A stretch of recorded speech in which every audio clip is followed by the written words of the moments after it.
As nighttime falls in Brooklyn, 2 more A10 quarterfinals are ready to get underway. The first features the A10's top-scoring sophomore, Treveon Graham, and the VCU Rams, who are ready to make their A10 tournament debut. But a huge roadblock stands in their way in St. Joseph's Jr. C.J. Aiken, who once again leads the league in rejections. The next step to the conference championship begins now.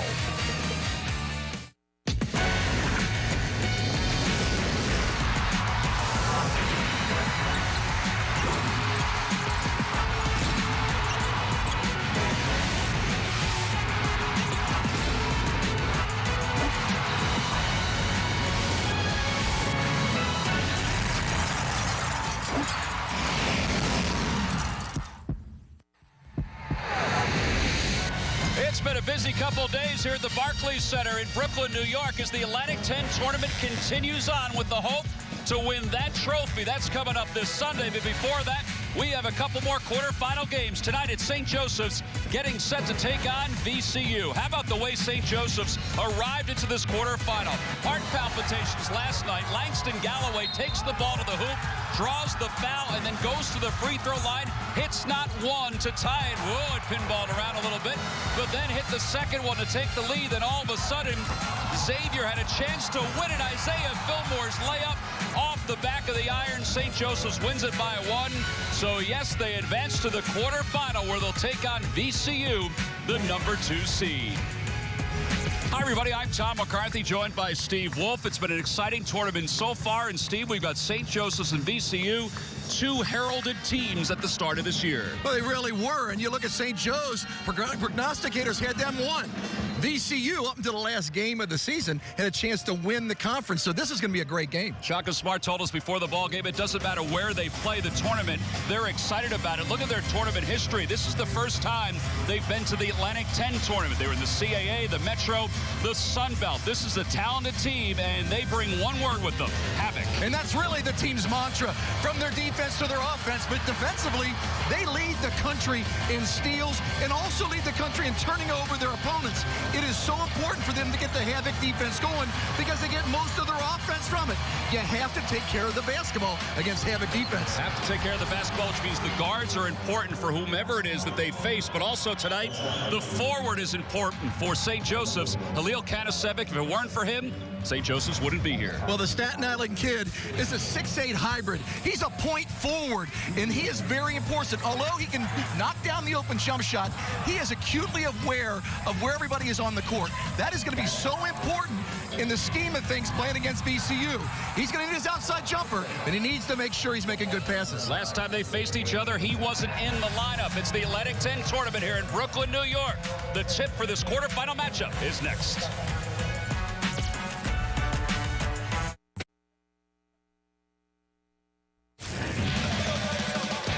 We mentioned it during the Open. The last time these two teams faced each other, it was an amazing night down in Richmond. St. Joseph's was able to tie it and force overtime. However, VCU in the OT took control in so many facets. The havoc defense and offense, all of it took over for a 92-86 overtime win. So the rematch tonight between St. Joseph's and VCU.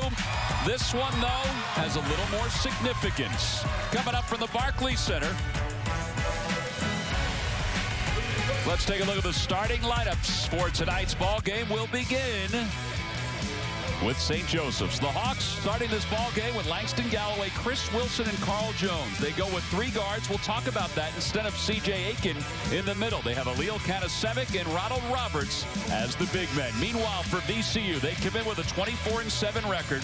They have a 3-guard rotation also, but this is the norm for VCU. And then the big guys. These guys are 2 of the most important pieces to any team. Treveon Graham and Javante Reddick, both are possibly pros in the future. Shaka Smart, the head coach of VCU, excited to get it going. He was here watching the games yesterday. He was here preparing for tonight's matchup. He's just ready to go. He won the CAA championship in 2012. This is his first year in the Atlantic 10. Meanwhile, Phil Martelli, in his 18th year, he is the Dean of Atlantic 10 coaches. 338 victories. That's the most in St. Joseph's history. This has been a tough year. In fact, it's been a tough couple of years for Phil Martelli's team.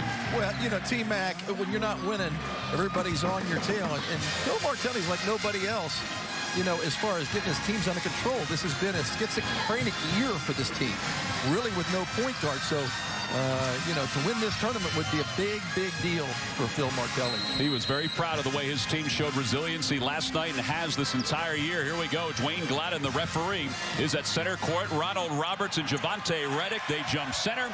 And VCU in the white, they're the higher seed with the ball to begin the night. I think it's very important for VCU to get Reddick and Graham involved in the game early. Well, Graham involved right away with a spinning move to the cylinder.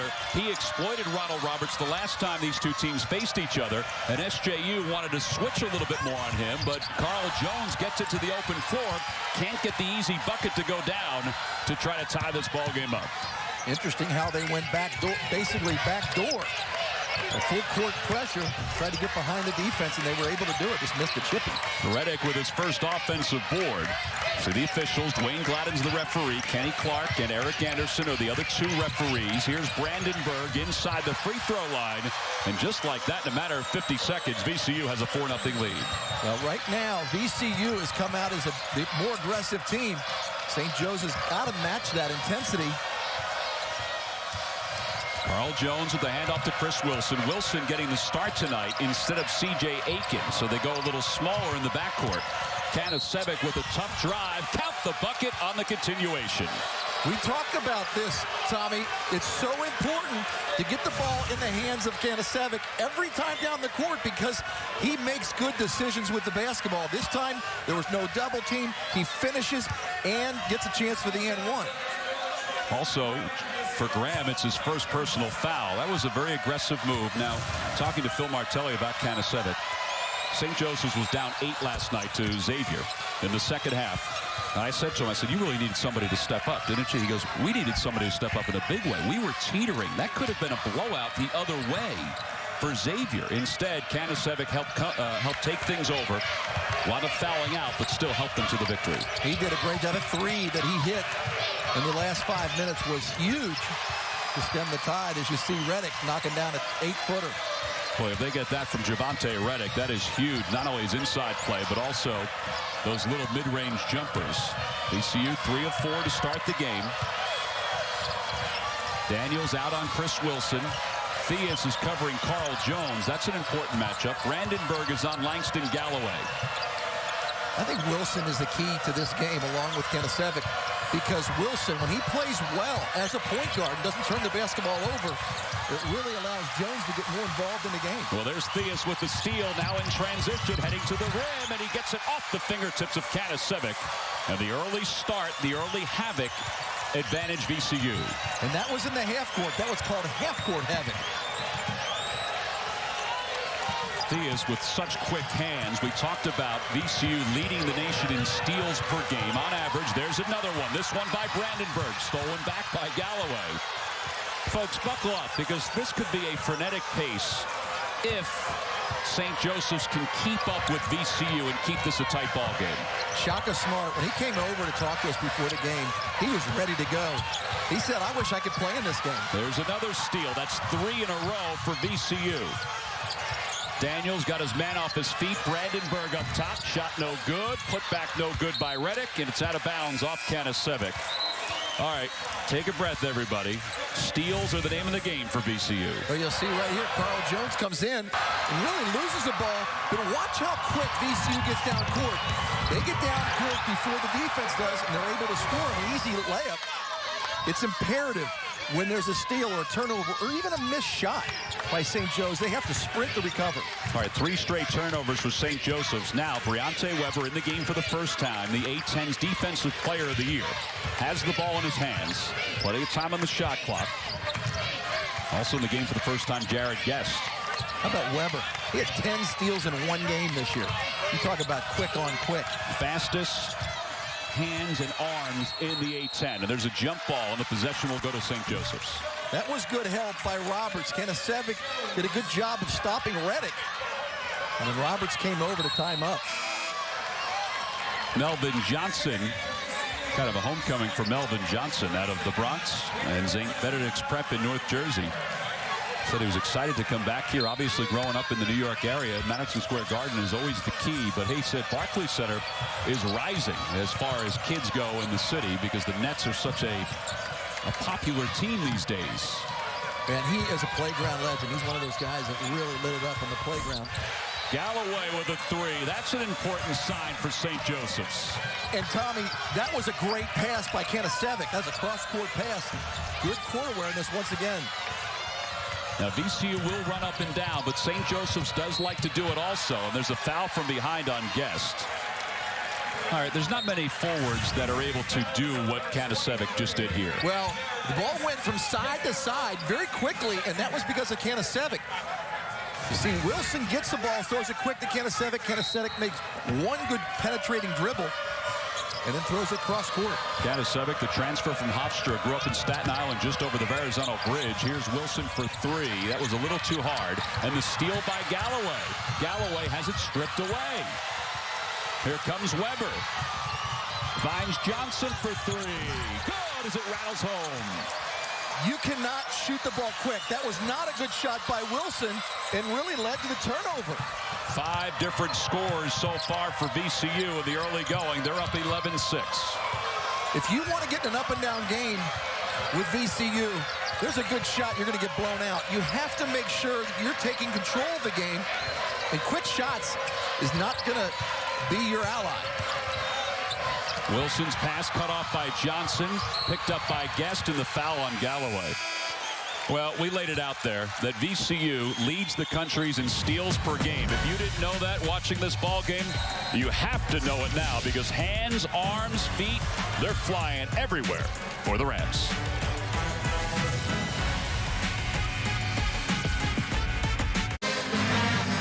Back here at the Barclays Center in Brooklyn, New York, the home of the Brooklyn Nets. The VCU Rams on top 11-6. How about a few weeks ago, Spike Lee, who normally is at MSG watching his Knicks here at the home of the Nets right now. But Spike Lee was down at VCU on a speaking engagement, and he sent word that he wanted to meet Shaka Smart. So there you go, Steve Wolf.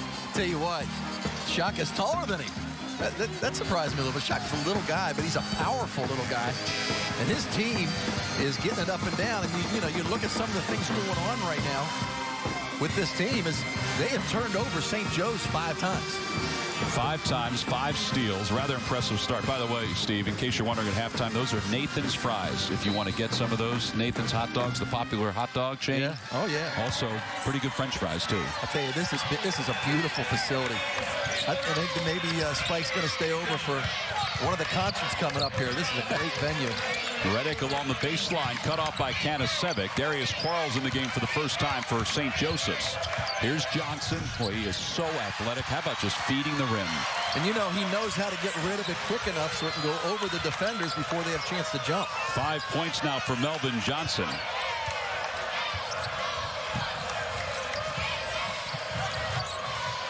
(13-6) the score. Weber knocks the ball out of the hands of Carl Jones. In the 9 possessions that St. Joseph's had so far, they've had 5 turnovers that we talked about. Also, VCU has 9 attempts to the basket. St. Joe's only has 4. Langston Galloway inbounds the ball. 25 on the shot clock. Galloway gets it back, covered on the near side by Guest. One of the things that really hurt VCU the last time was the length of St. Joseph's. It doesn't seem to be a factor right now as the shot clock winds under 10. Hand check. Oh, no. A traveling violation called on Darius Quarles. There was a little stutter there. There was. It's because of the defense. A lot of the turnovers that look like they're unforced errors are because you're not sure where these guys are coming from. Yeah, you and I have done a number of VCU games this year. We didn't get a chance to do the last VCU St. Joseph's game, but Phil Martelli did tell me last night that one of the things about VCU is not only the havoc that it causes on the floor, but it mentally challenges you even before you get on the floor. Yeah, you know that, you know, it's like getting in the ring with Mike Tyson. Mike Tyson was one of those guys that really put fear in you, other than Buster Douglas, early on in his career, that before he went out there, a lot of times he got extra points. And I think the VCU gets a couple turnovers just because of their reputation. Melvin Johnson missed the first free throw. Johnson, the freshman from the Bronx, 79% from the line. A member of the Atlantic 10's all-rookie squad. He took over a couple of games this year for VCU, and they certainly needed it. He has 6 of VCU's 14 points. At a substitution, Jared Guest checks out. Justin Toyo checks in for the first time. VCU is without DJ Haley, who was one of their reserves off the bench. The 7-foot center from Palmdale, California. He's left the team because he's concentrating on his academics. Very bright guy. As Carl Jones brings the ball up the floor, covered by Briante Weber. Jones, one of the best offensive players for St. Joe's, bringing the ball court. That takes a lot out of you when you have to turn guys 5 and 6 times. He is 5 points away from 1,800 for his career, as Johnson nearly picked up another steal for VCU. So the shot clock resets. I think Shaka Smart was wondering about that. It resets because they did say there was a change of possession. As Daniels checks back in, Weber checks out. What do you think of this matchup, Kanasevic against Graham? He's such a good passer, you cannot double team him. C.J. Aiken over the top of Toyo. Now it's back to a 2-possession game, just under 14 to play here in the first half. See that note on Melvin Johnson. He is still in the ball game. He didn't start, but he has the last 6 points for VCU. With the ball in his hands, a little stutter step against Quarles, a little crossover, blocked away by C.J. Aiken. That was a nice job by Aiken because not only block it down, he was able to retrieve it.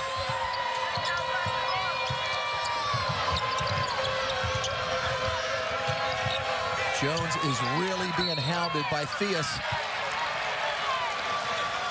Well, C.J. Aiken, as we said, didn't start. They went with a smaller lineup, but he's had a little impact these last minute or so. Well, and that's because Kanasevic's looking for him, and you can't double up. And you'll see right here, Aiken coming in, a little help defense. It was a nice block as he blocked it down. He was able to save it from going out of bounds. Now, there's a technique to that, Steve. You know, a lot of guys, a lot of shot blockers will block it out of bounds and into the stands. Bill Russell used to block it and keep it in play. I'm not saying C.J. Aiken is Bill Russell, but that's the style he has. I think it's a smart way of blocking it. You want the crowd involved in the game, but you'd rather have the ball to go in the other way. The missed shot by Galloway. It's a 6-point game. VCU on top. Daniels up top. Here's Reddick, 17-footer, no good.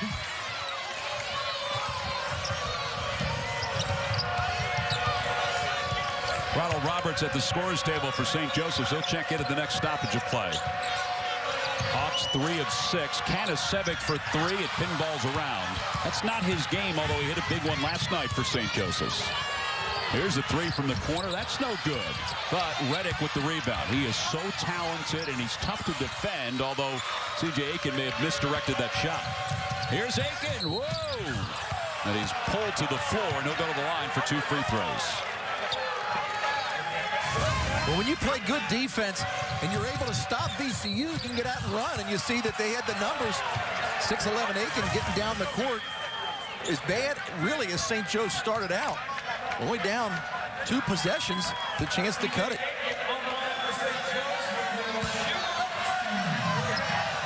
C.J. Aiken to the free throw line.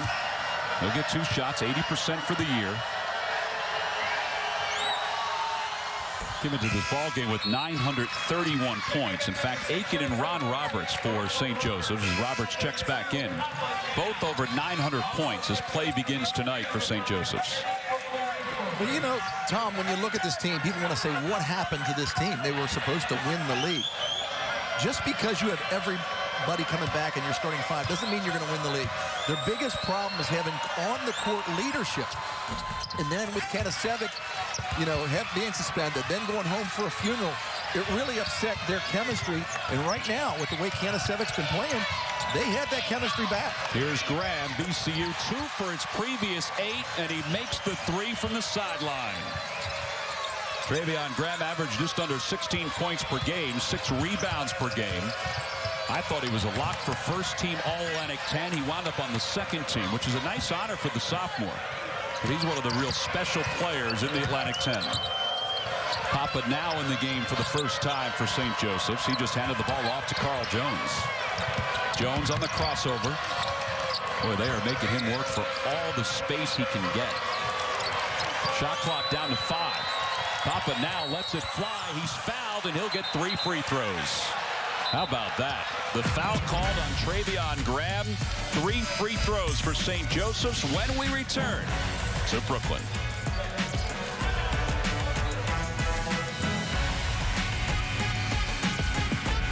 VCU on top by 7. Boy, they traveled well, not only with their fans, but also with the cheerleaders and the band, an outstanding band. How about the hands that VCU has put together in this first half so far? They've already had 5 steals, and they're still over 11 minutes to play. But the interesting thing is when they get the steal, they're able to convert the other end. So they've been easy buckets. But having said that, St. Joe's is not out of the game right now. They need to start getting some better moves to the basket offensively. Well, because of the hands and the steals and the turnovers, VCU rightly has 2 players who are on the Atlantic 10's all-defensive team. Briante Weber, who's the Defensive Player of the Year, and Darius Theus. Now, Jordan Arjett, I think, has had an outstanding year for St. Louis. Henry, the same for Charlotte. Roosevelt Jones, he was brilliant today for Butler. There's Weber, the Defensive Player of the Year. But I'm surprised that C.J. Aiken didn't get first-team all-defensive team for the Atlantic 10. And then you look at that list, who are you going to take off? That's the true. problem. You got the guy that leads the conference in block shots, but those 5 guys were phenomenal this year defensively. There's other conferences that I guarantee that Aiken could be the Defensive Player of the Year. Papa now misses the first free throw. He's 2 of 4 on the year. Averaging 7 minutes per game. His minutes have gone up over the last couple weeks. Played pretty well last night in the victory over Xavier. And now the second shot is good, so he'll get a third to try to make this a 5-point ball game. VCU still has twice as many attempts at the basket as St. Joe's. And now misses the third, so 1 of 3 from the line. Teddy Ogiafor in the game for the first time for VCU. There's Daniels, covered by Galloway, looking inside on Reddick. Jones has the point defensively. Brandenburg is kind of an X-factor for VCU. He went high in the air, missed the shot, guessed with the offensive board. Here's Daniels. He's the 3-point specialist for VCU. 107 threes made this year. He broke his own record from last year. He's just a beautiful rhythm shooter. When he's open, it just is like butter. Beautiful. Well, they find him, and he can shoot with just a sliver of daylight. There he goes. Lets it fly. No good. And the rebound by Aiken. Now, May 3 can make this a 1-possession game for St. Joseph's. That's 4 straight possessions where VCU has not been able to score. St. Joe's needs to take advantage of it by getting aggressive to the basket. They got to get the ball inside to Aiken. There's a mismatch down low. Aiken needs to touch the basketball. Without Kanasevic in the game, very hard for them to feed the post. Jones still scoreless for St. Joseph's. Gives it off to Galloway. Step back jumper from 18. No good. And the rebound by Guest. Well, even though VCU has cooled off a little bit, St. Joseph's has not capitalized offensively. Brandenburg into the paint. Slips the pass to Reddick, and it's slipped away. Or slipped out of his hands, off the hands of St. Joseph's. Actually, I think Carl Jones knocked that away. I think that was a great defensive play. See right here, Jones taking it away from Reddick going to the basket. It's good teamwork. Weak side help. 10-16 to play here in the first half. VCU on top 17-11.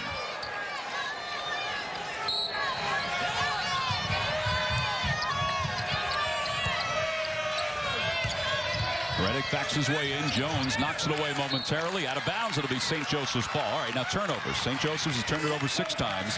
VCU has turned it over now 4 times. Things have sort of settled down a little bit here at the Barclays Center. The big difference is St. Joe's is not capitalizing when they get those turnovers or they get the rebounds off the missed shots. By the way, that was another good defensive play by Carl Jones going down low and helping out on Reddick. Reddick called for the foul as Ronald Roberts was going to the basket. That is the 6th team foul for VCU, the first for Reddick. Talking to Phil Martelli about the game plan for this particular game, and they watched about an hour of film of the last matchup between St. Joseph's and VCU. He said a game like this, it's important to use your basketball IQ. He said, I can't call a whole lot of plays against a system like this. Is that true? Absolutely, it's true. You have to realize when there's help coming over defensively, and if you're the man passing it, you have to make sure you're looking for the guy that's supposed to be cutting. Many times guys stand. You have to be moving, and that really is a basketball play. Melvin Johnson called for the personal foul. It's the 17th foul on VCU, so that'll send Ronald Roberts to the free throw line. Just a 67% free throw shooter. And he'll get a 1-and-1 opportunity. And it rims out. Kanasevic, though, with the offensive board and the kiss off the glass. Kanasevic is so important for this team. They play so much better. It's an offensive foul right there. There will be an offensive foul called on Reddick. That's his second. Kanasevic plays with an awful lot of emotion, and you can see it already churning for Khalil Kanasevic. Realize that he's the guy that made the bucket at the other end and sprinted down to recover, and he got right in front of Reddick. Now, what you said about Phil Martelli, saying you have to have basketball plays, that is the IQ that Kanasevic brings to the table here. Stepping up and getting an easy foul on Reddick. All right, now the officials are going to take a look at that foul to see if there were any elbows thrown or anything like that, a shoulder lowered or anything. That was a foul, but there wasn't anything extra to it. Would you agree? Absolutely not. It was a good defensive play, and I think Reddick is a little frustrated. Got a foul called on the other end. Didn't box out on the rebound that Kanasevic was able to get. He was a set. Well, there was a little bit more push to it. Eric Anderson made the call. Watch it again. I think that I have to give. There was a little salesmanship to Kanasevic too. The Golden Globe or the Oscar to Halil. Halil is coming back there and setting up, but I don't think that's an intentional. Yeah, no. So it was a foul, but yes, they look at it to see if there's anything else to it. First 5 possessions for VCU, 8 points. Last 17, 9 points. However, they still have a 4-point lead. So both coaches, while Dwayne Gladden, the referee, looks at it one more time, both coaches get a chance to chat with their teams. We'll look at it one more time. Did Reddick do anything additional than just foul Kanasevic hard? If you watch it, look at his face. Before he even gets the elbow, Kanasevic is moving back. So he took the brunt of it, but he also had a little bit of acting. It was definitely a foul, but it's not an intentional. Well, basketball is a physical game, and we found that out even yesterday with all of the events that occurred between Charlotte and Richmond in the last 8 seconds of that ball game, that first-round game. So it's just a foul, and Reddick will take a seat on the bench for a moment. But do you see how important Kanasevic is to this team? You know, he is a guy, he's got the only 2 assists for St. Joe's. Gets a nice stick-back basket right there, and then comes down and takes that charge. Another full-court pressure by VCU. And that's what you were talking about during the open, is the fact that he can be in the middle of the floor and act like a point guard, just like you saw there, breaking that pressure. There's no big guys that can guard him. He's a great passer. He walked there. Traveling violation by Kanasevic. He was hoping for Galloway to go backdoor. That's a design play, and it was read perfectly by VCU's defense. He's thinking, though, and that was a smart play, but he looked at Galloway and said, you got to be moving when I go over that way. But Kanasevic can throw over the guards in that pressure situation, too, which is helpful. Into the first half last night, this play worked. Kanasevic got Galloway cutting to the basket. Here, it's read nicely by Darius Theus. And also, Galloway was not ready for that. He's got to be ready. As soon as Kanasevic goes to dribble, it's called a dribble backdoor. You got to get over there and be ready to sprint to the basket. Here's Daniels inside to a cutting Jared Guest. It's stripped away along the baseline, and it will be VCU ball. And the shot clock remains at 21. If you would have told me after the first 2 minutes of this game that it would be a 17-13 game with just under 10 minutes to play, I would have told you you're crazy. Well, part of that is that VCU has just 1 field goal in the last 5 minutes, 12 seconds, and that continues as Galloway pulls down the rebound. And when they miss shots, they can't put that Havoc defense on full court. It also slows down the game. Kanasevic on the crossover, heading to the hoop, doesn't get the roll. Roberts with the board, and he does get the roll. It's a man-sized rebound by Roberts. This kid's going to play in the NBA one day. Good position, nice, strong follow-through at the basket. So a 2-point game with 8:45 to play here in the first half. Quarterfinal matchup. We already have 2 games in the books today. We have 1 more to go as Brandenburg gets a little floater along the right side of the lane. Now Jones in transition, heads to the hoop, and a blocking foul. And Carl Jones will go to the free throw line for a 1-and-1 opportunity. Well, you'll see Kanasevic missing this, but Roberts getting good position. He was not boxing out. Now you see Brandenburg finally being aggressive to the basket, going over Wilson for the easy 2. And you know, when that ball went in, even though it was a score by VCU, Kanasevic got the ball out quick, got Jones up in transition. So you don't want to let VCU set up their full court pressure defense. Well, Daniels is on the bench now, Steve. He looks like he injured his arm. That's not a good sign as Jones makes the front end of the 1-and-1. And it's his right arm, too. It looks like it's his hand. Maybe it is his arm. I'm not sure, but it's not good for a shooter. Particularly a three-point specialist like he is. So Jones back to the free throw line. He's made 1. That's his first bucket of the night. And he makes his second. He's not been the best free throw shooter this year compared to past seasons. And he's now 3 points away from 1,800 in his career. But you know, he hasn't forced shots. And you're going to walk on Theus. He has not forced shots here today. And that's so important. Jones only 0 for 1 on the evening. But doesn't he have to take more shots? Doesn't he have to find ways to get open? I think right now he does, but right now Theus, all defensive player, is really in his grill. You know, when Kanasevic gets it, he's got to, Jones has got to look to go back door, and he's got to start moving better without the ball.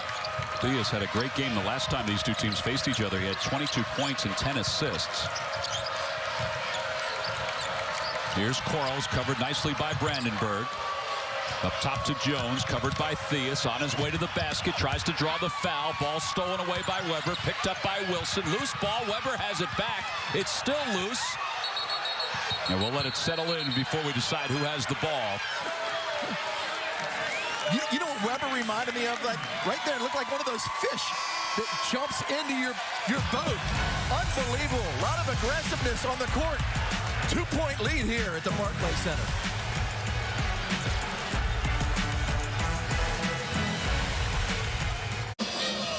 Well, as we were going into our last break, there was a little fracas going on the floor. There was a battle for a loose ball. It was 3 different guys who had it at one point. Watch all the action on this one. Wilson has it, then Weber.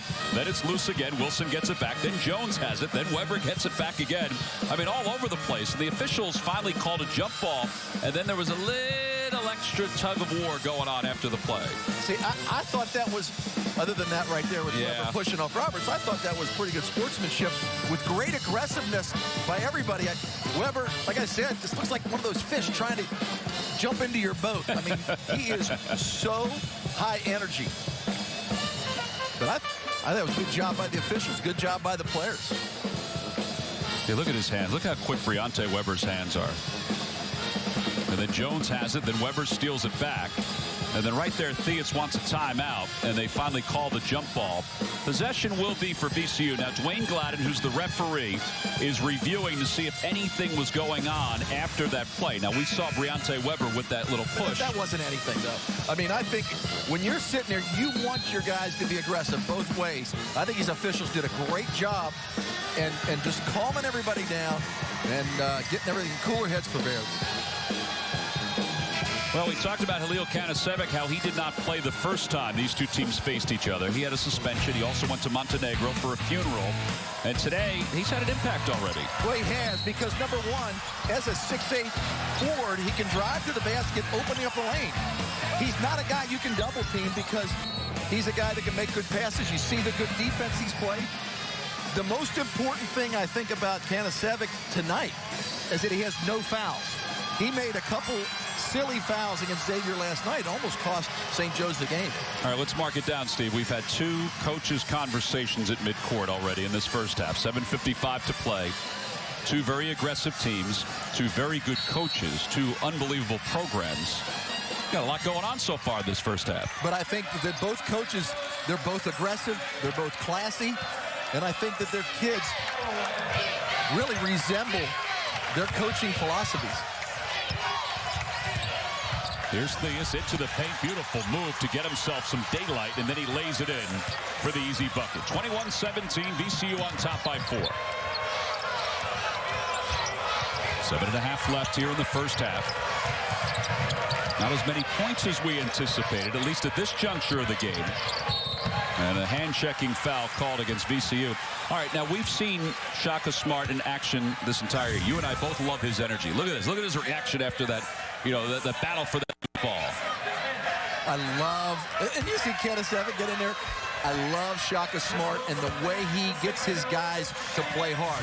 That's what I'm talking about. He's always moving. We did a game, and he was shooting at halftime with the guys on the team. Everything that his team does to get in shape preseason, he does with them. Whether it's mixed martial arts, whether it's Navy SEAL training. He is one of the good guys in coaching. Well, Chris Wilson just missed both free throws. St. Joseph's is struggling tonight from the free throw line. They're just at 50%. They're down by 4. VCU has not had a perfectly executed offensive night, but they still have the lead. Winner of this one faces the winner of Temple and UMass. That's coming up after this ball game.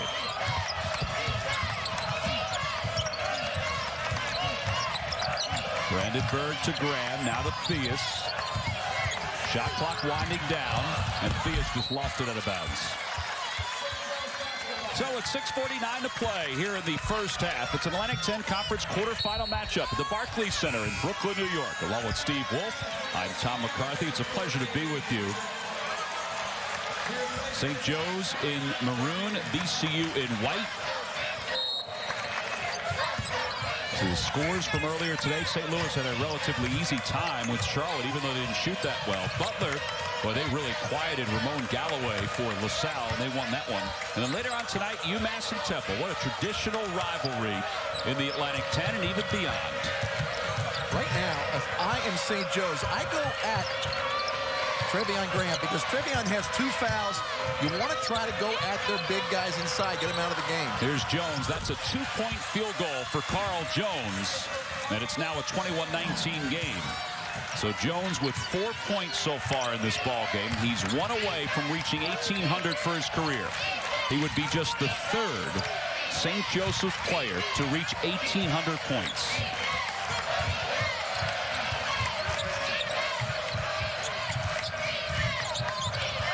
Six minutes left to play.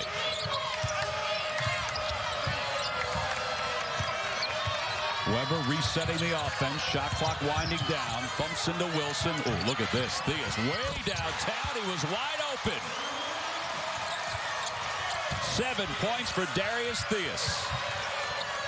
That would have been good in the NBA. I mean, by a foot. He realized nobody was on him. He thought, you know, I can make this shot. I've done this all my life. Jones with the crossover. And Carl Jones gets the roll, and he gets 1,800 points. And he pulls St. Joseph's within 3, 24-21. And it's a good shot. I mean, he's not forcing it. And that is so important that Carl Jones is involved with the offense without forcing it. 5:12 to play here in the first half. He has the last 6 points for St. Joseph, Steve. Well, you'll see right there, up and under. Just makes a nice move to the basket. And that is big, 1,800 points. Yeah, he's got 18:01 now. As we mentioned, he's over 1,800 points for his career. He joins the likes, and how about joining these two guys? It's incredible to see Jameer Nelson, the all-time leading scorer in St. Joseph's history. That's impressive all by itself. And then Bernard Blunt, the other, to reach 1,800 points. It's about 10 seasons for me. A lot of points. It'd be like 30 years for me. Just trying to make myself feel a little better. Probably be the same. 5 minutes to play first half. Graham into the paint. Fade away from the free throw line. Doesn't get the bank, and Aiken gets the rebound. You want Aiken bringing the ball up like that? I don't want him picking the ball up at half court, I'll tell you that. Kanasevic with the crossover. He needs to go strong to the basket. See this move with the ball. As Weber comes over, he's able to push him off. But how about those quick hands by Weber? And then the pass to Johnson and the easy layup. That was all Briante Weber. Talk about your defense giving you offense. How about Weber? He has got the quickest hands.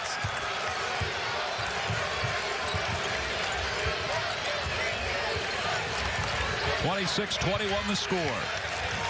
Briante Weber one steal away from establishing a school record for steals in a season. The way the night's gone so far, it seems like he has 30 steals tonight. Here's Kanasevic. Boy, he should have went right to the basket with his right hand. Instead, spun around trying to draw the foul. Johnson for three.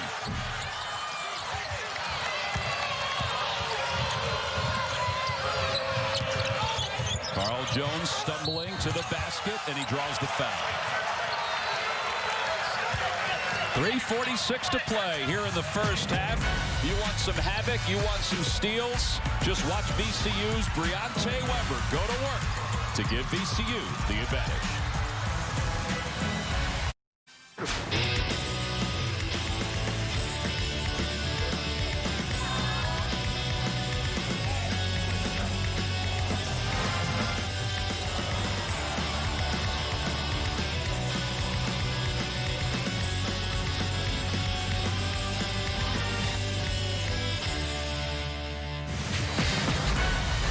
Well, that trophy you just saw is what everybody is seeking this weekend here at the Atlantic 10 Conference Tournament at the Barclays Center in Brooklyn, New York. VCU on top by 5, 26-21. Steve, take us through this basket right here. Well, you'll see right here, St. Joe's is all the way around. They're inside the three-point line. And then you'll see Theus right there, and see how much space he has. And you'll see he just sets up for the shot. Weber just takes it in the lane, and now look how much room there is. And he's just able to set up and knock down the three-pointer. 1, 2, 3, boom. Theus, not really known to be a great three-point shooter, but knocking it down. 13 threes for Darius Theus during the season coming into this ball game, and he now has 14. So maybe that's part of the reason why St. Joseph's left him alone. I think that's the strategy. I mean, there's a reason why they're playing behind the three-point line. We did that in 5th grade basketball. We stayed behind the three-point line, made sure, let them shoot those 5th grade girls. But Theus, very, very capable. First recruit for Shaka Smart when he took over at VCU. They have a very strong tie, Darius Theus and Shaka Smart.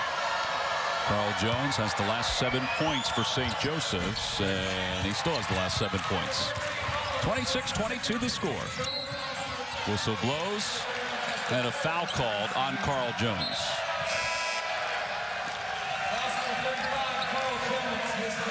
That's his first, and the 4th team foul. So VCU has 10 team fouls. St. Joseph's has 4. Just to kind of reset things with 3:42 to play here in the first half. You see both teams have their use it or lose it timeout left. Daniels back in. Arm looks like it's okay. He's not holding it. Here's Graham. He's open for 3. He's dangerous if he cans that. What an athlete. And that's what's so important in watching these teams play, is because he can shoot, but he's also very, very good inside post player. Averaged 7 points per game last year. He's averaging under 16 here this season. Second team all A10 selection. Easily could have been on anybody's first team. Gives VCU a 7-point lead. Under 3 minutes to play here in the first half. Here's Quarles, first shot of the night, no good. Roberts tips it right back to him. Quarles, his second shot of the night, that's no good. Roberts tips it again, it's out of bounds. It'll be St. Joseph's ball. All right, so Treveon Graham, he's that hybrid that Shaka Smart loves, and if that hybrid can shoot a 3 like this, oh, look out. Well, Roberts got hung up on a pick and wasn't able to get out, and that's why Treveon Graham was wide open for that jump shot. You cannot leave him that much open, and they'll take him out of the game now because he does have 2 fouls. So 8 points so far for Graham. First 35 for the Hawks.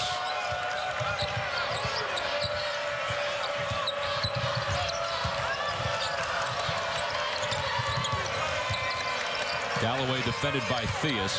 Roberts in the paint against Hinton. Boy, he really forced that shot. Give Hinton some credit on that one.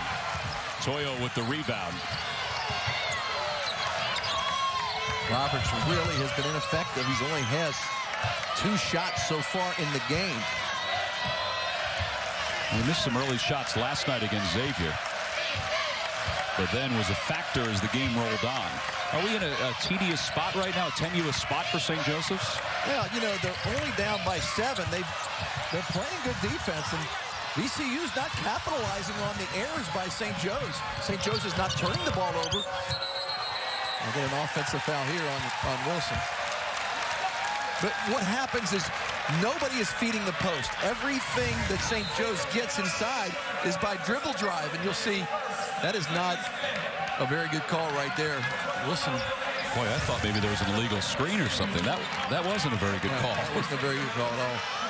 But St. Joe's is not getting any easy, but they're not getting anything easy. Everything is either from the foul line or dribble drive to the basket. Well, the last 6.5 minutes for St. Joseph's, the only guy to score is Carl Jones. Here's Graham. He certainly has scored. He misses the 3 there. Toyo loses the rebound. Here come the Hawks down by 7. And Jones fouled right at the Reese's Peanut Butter Cup logo. That's an inside joke, isn't it? Tom McCarthy loves Reese's Peanut Butter. I mean, you saw that logo. There it is, right there. Right there. Huh? Right here, baby. 2 great tastes like taste great together, right there. And they put it right in front of you. Carl Jones to the line to try to make this a 5-point game. Boy, the Hawks have really struggled from the free throw line tonight.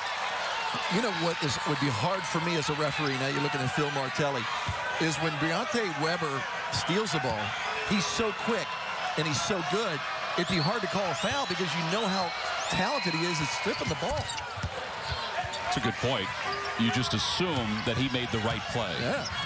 It's like when Pete Rose would look behind and when the umpire would call strike, the umpire would question whether it really was a strike.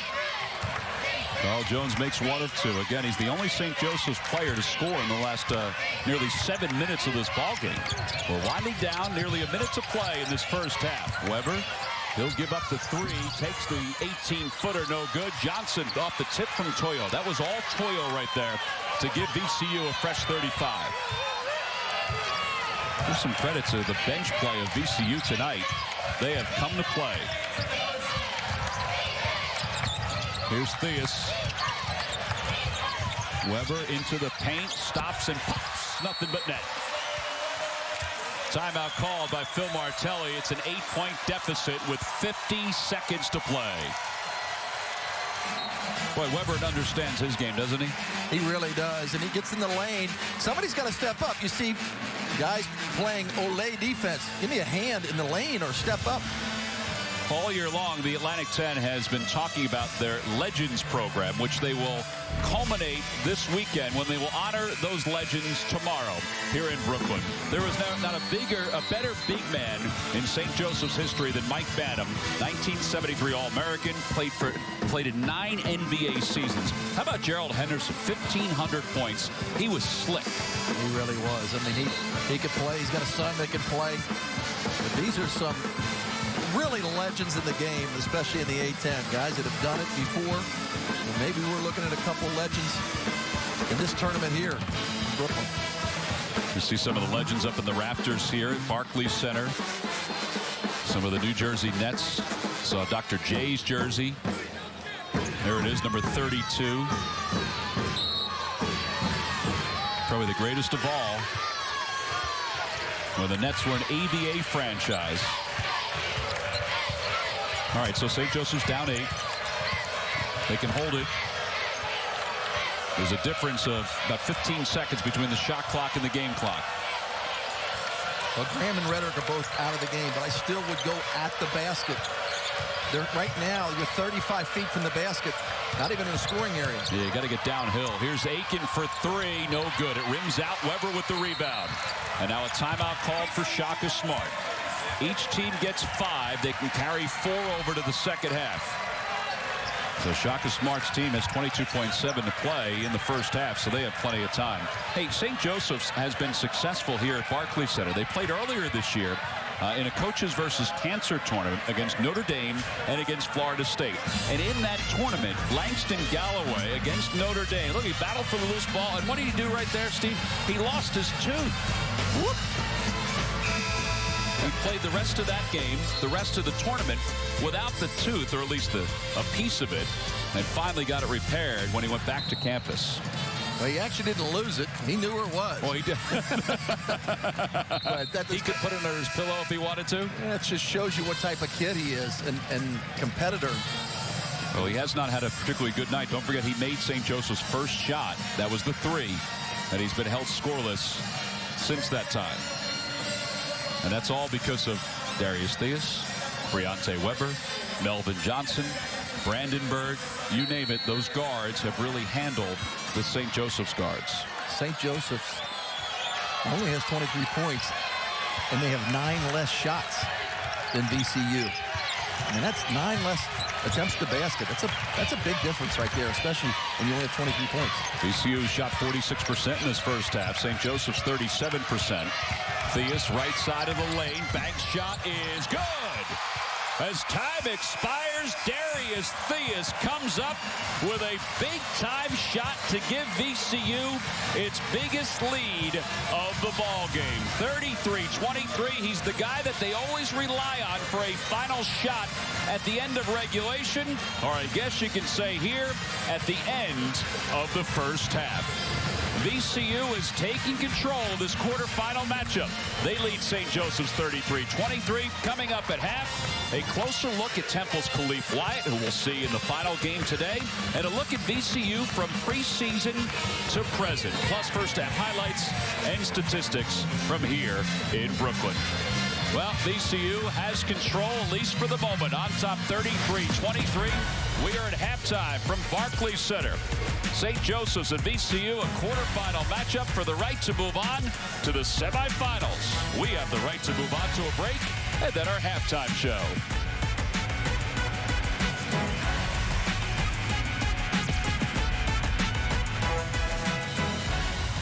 Brooklyn, it's the third of 4 games of the Atlantic 10 Conference Tournament today. The quarterfinal round for the right to move on to the semifinals. VCU on top 33-23. Temple's Khalif Wyatt and the rest of the Owls are waiting in the wings, ready to tip off at 9 Eastern tonight. Wyatt leads the A10 in scoring, and this week was named A10 Player of the Year. But Khalif wasn't always the great leader he has turned into at Temple, and his maturity continues to grow game by game. Well, this is the first year the Atlantic 10 tournament finds its way to Brooklyn, New York. It's been a great event. They've been an outstanding host, and obviously there's everything you could want merchandise-wise, and also some great basketball. How about VCU, number 25, coming in to this tournament? This is their resume, 24-7. Their conference record, 12-4. They wound up losing to Temple in their final regular season game. They could have had a share for the regular season title. Their RPI, 26. Pretty good strength of schedule as well. Steve Wolf will rejoin us in just a little bit. VCU and Butler have been great additions to the Atlantic 10 this year, not only because of their energy, but also because of everything else that they bring. And obviously they bring Shaka Smart and his havoc. Now, this past off season, VCU decided to head over to Italy. Now, they scored over 100 points in 3 of the 4 games they played. It was a 10-day, 5-city trip.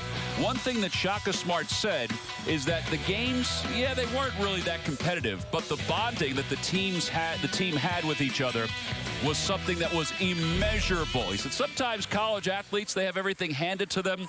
Well, this was a chance for them to show some appreciation. Now, we also said before that Shaka Smart, he never asks his team to do anything that he would not do with them. So he wanted to show toughness, and he wanted to bring toughness to his team. So he brought in a Navy SEAL team to train his squad this past September.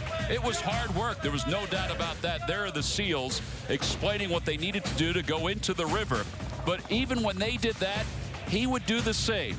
There's Shaka Smart taking on the responsibility that his team was able to pull in. Now, defensively and offensively, VCU is a different team than a lot of squads that we've seen in the Atlantic 10. Different in what way, you say? Well, different in turnover margin, different in the way they play defense. Look at what they've done the last 3 years under Shaka Smart. Back in 2009, 2010, they were 31st in steals and 17th in turnover margin. Then they went to the CBI finals and defeated St. Louis. That's when Darius Theus said that his program bought into what Shaka Smart could bring to VCU.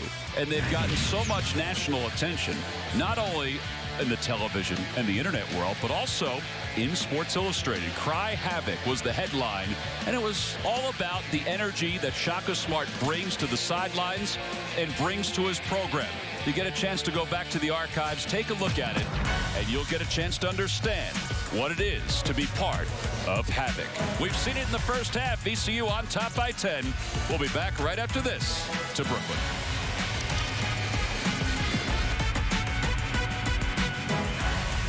Has a rich basketball and baseball heritage. There's no doubt about this. Where Barclays Center is, where we are, Steve Wolf, was where they were supposed to put a new Ebbets Field back in the day.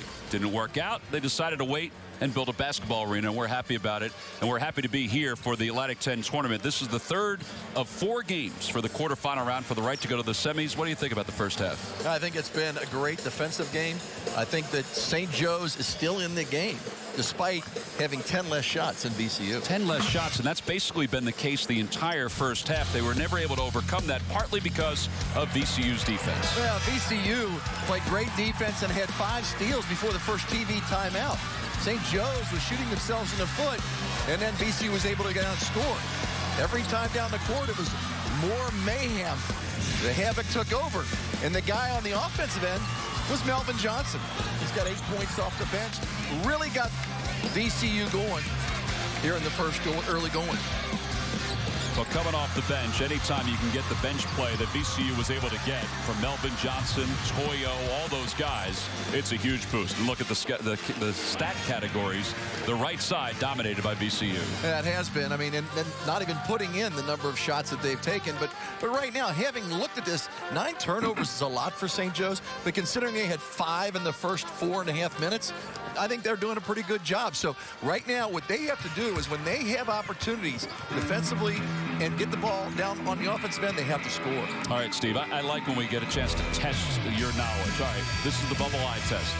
Give me a team that's in, you think, and a team that's not in. Let's start with the first one. Team A, 21-10, yes or no? I'd say no.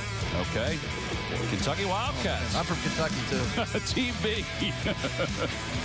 I'd say no on B2. All right, 62 RPI. No, that is Alabama. They beat Tennessee today, so. Big win over Tennessee. All right, Team C, what do you think? 39 strength of schedule. I think they're in. It's probably Middle Tennessee. Well, that's because you're just throwing it out there right now. How about Tennessee? Where's Drew Carey when you need him? How about Team D? 23-8, 12-6 of the conference, 130 strength of schedule. I'm going to have to say yes, just because it doesn't sound Andy Kennedy's team. But, you know, you look at that. Alabama beat Tennessee.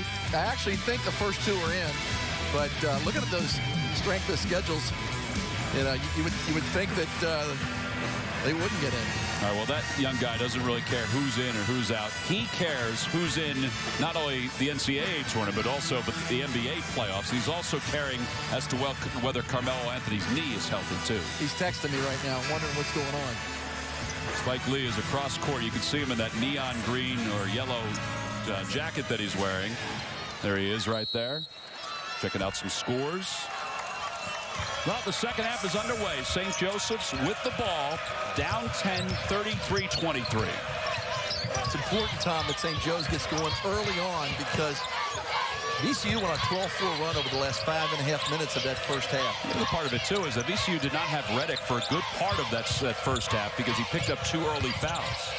Here's Wilson to Galloway. He made the first shot of the game, and he makes the first shot of the second half. 7-point ball game, VCU on top, trying to advance to the semifinal, where they will take on the winner of Temple and UMass. That's coming up after this ball game. What a heritage those 2 teams have against each other. Theus finds Brandenburg, speeds to the basket. Somebody's got to step in front of Brandenburg because he really showed a burst for his 6th point of the game. Tanasevic didn't move over. He has no fouls. I mean, that's unusual for him at this time of game. He's got to step over and take that charge. VCU has led the entire ball game. The higher seed has trailed for less than 1 minute of the 100 minutes played so far today in this tournament. It was LaSalle when they trailed 32-31. Here's Galloway. Kanasevic covered by Graham. Galloway for three again. Good. Back-to-back threes for Langston Galloway. Beautiful pass by Kanasevic. Well, Daniels can answer with the best of them. One of the best three-point shooters in the A10. Now St. Joseph speeds into the front court. Ball swatted away by Reddick, who's called for his third foul. St. Joe's, what they're doing, as soon as that ball goes through the basket, instead of allowing VCU to set up, see Wilson getting all the way down with it. If he shoots that right-handed, that could be a good block. But because he's left-handed, you saw where Reddick had to come across his body to block the shot and creates a foul. 39-28 the score. Now, St. Joseph's in the first half last night was perfect from the free throw line. Not so much tonight. They're now 8 of 16. That's turning out to be a bigger deal as they continue to trail right now by 9. Because every time they're aggressive to the basket, which I encourage, they're getting fouled. They're just not capitalizing when they're missing free throws. And some of those were one-and-ones. And when you miss free throws, it's just like a turnover. Well, that's the first free throw made for Wilson. He's now 1 of 4. See, Reddick 2 points, 3 fouls. He hasn't been a factor here tonight. He still could be before the end of the night, but he's on the bench with those 3 fouls. That would be a bigger deal if VCU was down 8. Instead, they're up 8. 2 minutes into the second half.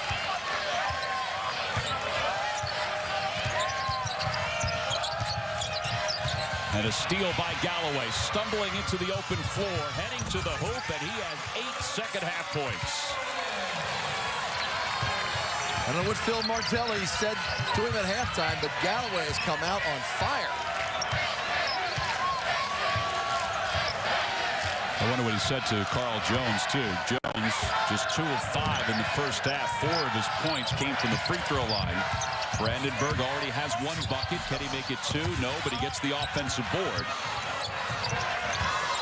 He has thought about that 3. He was open for a moment. I don't know if you noticed that, but Kanasevic actually got in the way of Brandenburg, at least was obstructing his view to the basket. Daniels' quick release off the mark. Kanasevic with the outlet to Wilson.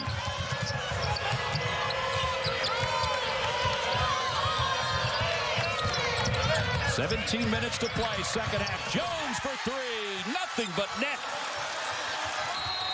Well, and a timeout called by Shaka Smart. And they're going to need to get a timeout because what St. Joe's is doing a great job of getting out and getting in transition. They've been able to cut this lead. Beautiful pass from Galloway to Jones. Bucket.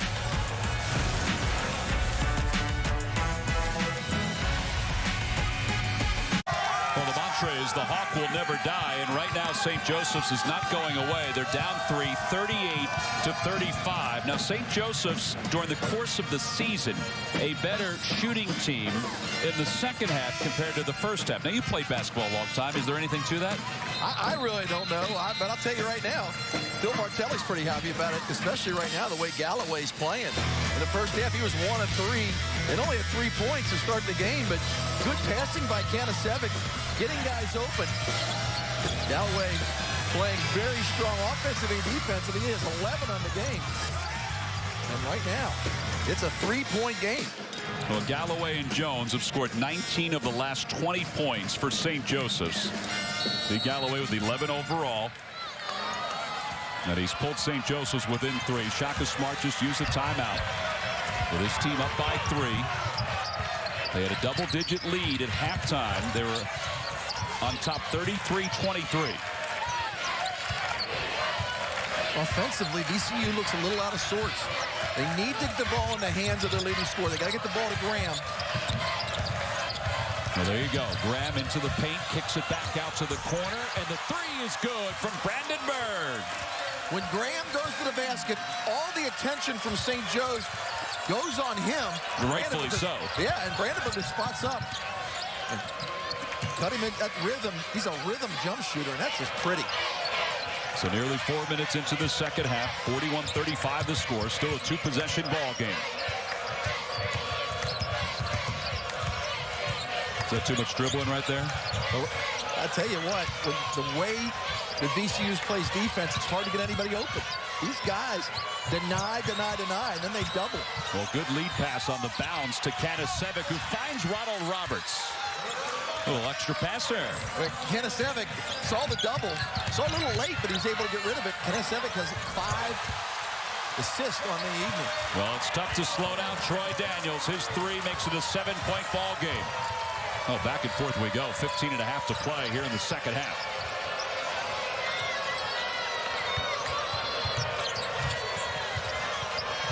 Hawks 5 of 6 from the floor in the second half. VCU, though, with a 7-point lead.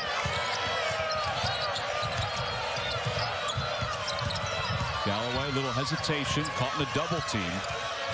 7 on the shot clock. Here's Kanasevic underneath. He stepped on the baseline. 15:03 to play here in the second half. St. Joseph's went on a little bit of run. Kanasevic with the extra pass inside to Ron Roberts for the easy lay-in, but VCU answers. 3-point specialist Troy Daniels downtown.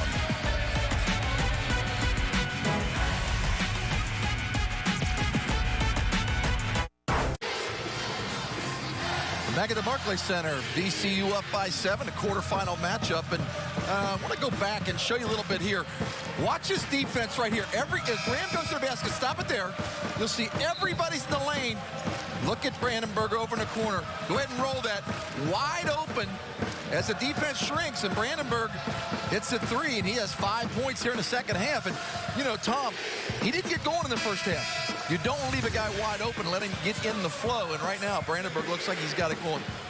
Oh, Brandenburg, who last year in the CAA tournament helped VCU win that conference tournament. He had 19 points in the opener. He averaged 13 points per game in the tournament.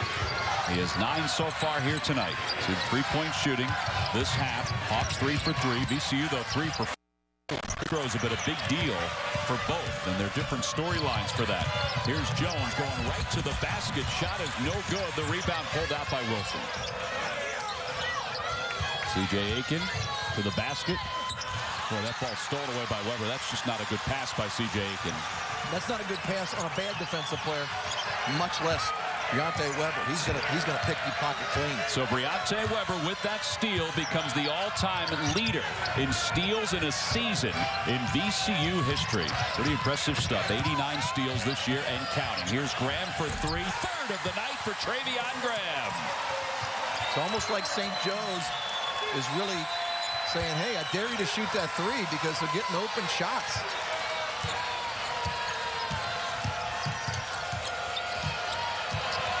47-37. Kanasevic feeds to Aiken. Foul going up by Toyo. So Briante Weber sets the record for steals in a season. Who doesn't think he's a big part of this program? Man, oh man. He is so quick. And the neat thing about it is then they go down the other end and capitalize on it and get an open 3. Almost 30% of their offense comes out of their defense. That's phenomenal. Yeah, Graham 3 of 4 from beyond the arc. He has 11 points for VCU. Aiken to the line, makes the first. Hawks 10 of 18 from the free throw line. Graham will check out. Guest will check in. Daniels checks in. Brandenburg checks out. You know what's important in these tournaments is you see the bench play. VCU goes very, very deep, and they don't have a big drop-off. A lot of other teams have maybe 6 guys they can come and play with. And they're going to get a violation on Toyo. So Aiken does get another free throw. You know, when you're going to play 3 games in 3 days, it's important, you know, to have good bench points. And you can see with VCU, they're double up. Not only St. Joe's, but they probably double up most of the league. They're very deep on that bench. That's because of Weber, Melvin Johnson, Guest, guys like that. 47-38, VCU on top. Quarterfinal number 3 here at Barclays Center in Brooklyn, New York. One more to go. It's later on. It's Temple and UMass. Along with Steve Wolf, I'm Tom McCarthy. It's been great to be with you in Brooklyn, New York these last couple of days. See the scores from earlier today. St. Louis, the number 16 team in the country. Easy time with Charlotte. Butler edged LaSalle 69-58 as the 5 seed moves on. And then later on, UMass will take on Temple. And get Gessler over the back. Kanasevic had a great box out. Guest had to go over top of him. That's 3 fouls now on Jared Guest. Now the foul situation, VCU with 3 team fouls in this half. St. Joseph's has not committed a foul in this half.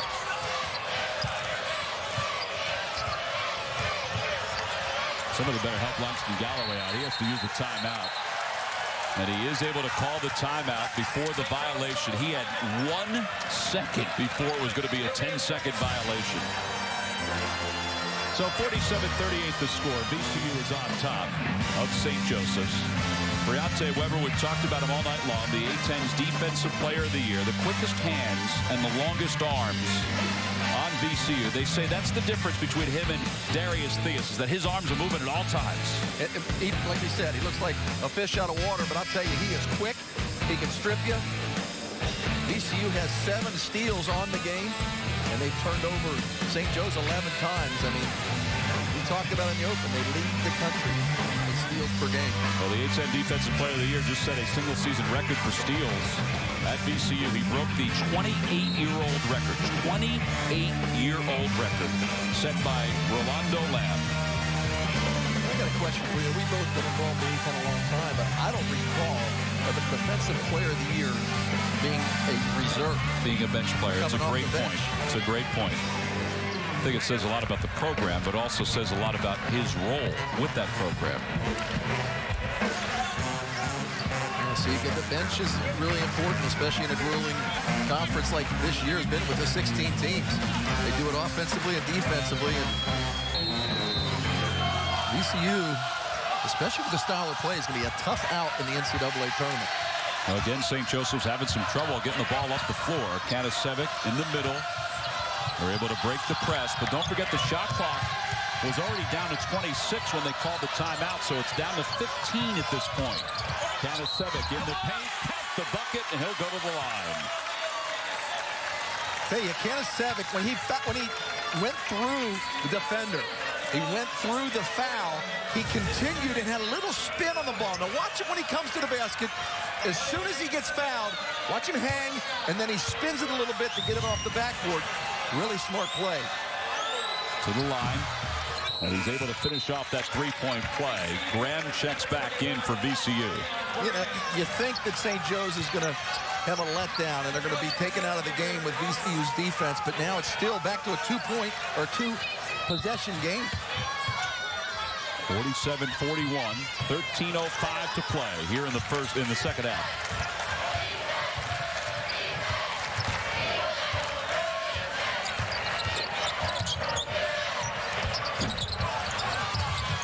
C.J. Aiken on the missed shot. And now Jones up the floor on the far side.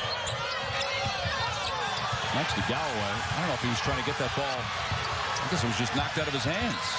Phil Martelli was not happy about it. It was right in front of him. Here's Weber, whose pass cut off. Johnson gets it back, throws it up with his right hand. He knew exactly what he was doing. But you know what? He didn't even see the basket until he started jumping. And you see Jones beating the defense down once again for an easy 2.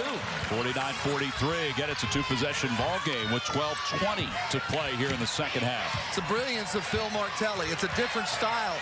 As soon as the ball goes up, as soon as the ball goes through, St. Joe's is getting it out. They're not waiting for the defense to set up. Johnson slices through the defense, banks it home. He's got the last 2 buckets for VCU. Hey, Johnson is so good in traffic. He's got great body control, and he is what they call a finisher at the rim. Shaka Smart said about Melvin Johnson, it was the easiest recruiting I had ever done. As Jones misses the 3, quarrels with the rebound. He was supposed to go to Miami and then was released from his scholarship in the summer. Basically made one phone call to Shaka Smart on the bus one time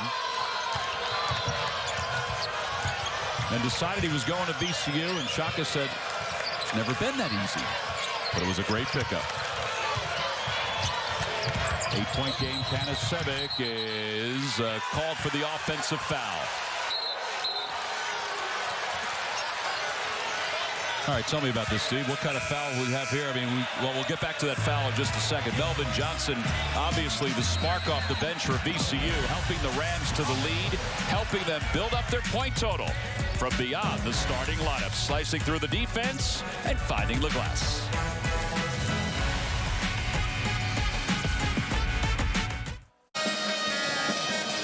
Back here at Brooklyn, VCU on top 51-43 with 11:22 to play here in the second half. The officials want to review the last foul that was called on Halil Kanasevic. Steve, walk us through this. We were trying to do this as we went into break. Tell me what's going on here. Well, they're saying that Graham got hit in the face. It was an elbow. That was kind of inadvertent, I think. I didn't realize that's where they called the foul. There it is. Well, he did hit him. He hit him, yeah. And I think you got to call it. It's a nice move by Kanasevic getting in the lane. I have to admit, I didn't know that's what the foul was. I thought there was a hook or something else before looking at that replay. Well, you saw Toya who fell down. So you're saying, well, there was any contact. It was actually a great play by Kanasevic slicing through and avoiding contact. That was really inadvertent. Look at that. That was. All right, so who do you award the Oscar to tonight? Is it Kanasevic from the first half? Is it Graham right there? I think they're both equally co-winners. There was a co-winner in a category this year at the Oscars. I liked it, though. And that's important. And Graham has 3 fouls. Kanasevic's saying, I can't believe that. All right, so Dwayne Gladden and the officials review that particular play. Now, there's been some reviews and there's been some conferences. I think Phil Martelli is getting a little tired of the conferences, but part of this is because of what we saw yesterday in the Charlotte-Richmond game. Now, I'm not sure if they're going to call a flagrant foul or not. I think they're going to call a flagrant foul. Well, this is what we're talking about. Yesterday, look at Derek Williams of the Richmond Spiders. Now, that was a shove, but there was contact there, and Jeff Janasic, the official, called it a technical foul because it was a dead ball. And by rule, they have to call it a technical foul. Now here, Halil Kanasevic is called for a flagrant foul. So he's on the bench. Phil Martelli, I don't think agrees with that call from Dwayne Gladden, the referee. That means Graham will go to the free throw line. What do you think, Steve? I didn't think that was a flagrant foul. I think these referees doing a great job, but I just think that was an inadvertent elbow. I don't think it was a flagrant in my estimation, especially as hard as these two teams are playing. All right, so he makes both free throws. This is Kanasevic after he found out that there was a flagrant foul called. What happened? He just said, what happened? What? Me? He just said, how? Yeah. How? I mean, and I do agree. I mean, these guys are really trying to keep things in line, and I think that's smart. But these two teams are very well coached. They're very well disciplined, and that's not something. Although Kanasevic has done some undisciplined things in his past, that wasn't one of them. 53-43 to score. 10-point lead for VCU. 11:10 to play. They get the ball off the 2 made free throws. Daniels with a 3. That's a 5-point swing right there. It's the largest lead of the night for VCU. St. Joe's right now has to stem that tide. They have to get something going to the bucket. You know, if St. Joe's would make their free throws at 75% if they shoot. I mean, they'd be only down to a 3 or 4 point game. It's a 13-point game. Here's Quarles, banks it, no good, too hard, rebound by VCU. Here comes Brandenburg into the open floor. Leaves it for Theus. Boy, he kept his pivot foot on a very difficult drive. And how about him bringing it back and getting the open shot for Daniels? I mean, that's good play by your point guard. Reddick gets the rebound, a fresh 35 for VCU.